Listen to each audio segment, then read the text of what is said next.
garbage disposal's jammed. It seems like it's the end of the world. It's time to roll up your sleeves, grab a hex wrench, and we're gonna show you how to unjam that mother.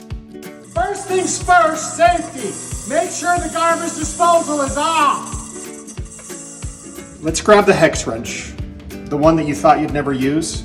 It's time for its debut. Get under the sink and find the disposal center. That's where the hex wrench goes. You will turn it around and that will generally unclog the garbage disposal. After you feel like the garbage disposal is unjammed, find the elusive reset button and press it firmly. It's time to test and see if we were successful. Flip the switch, and that's the sound of victory! If you find that it did work, call SilverBack.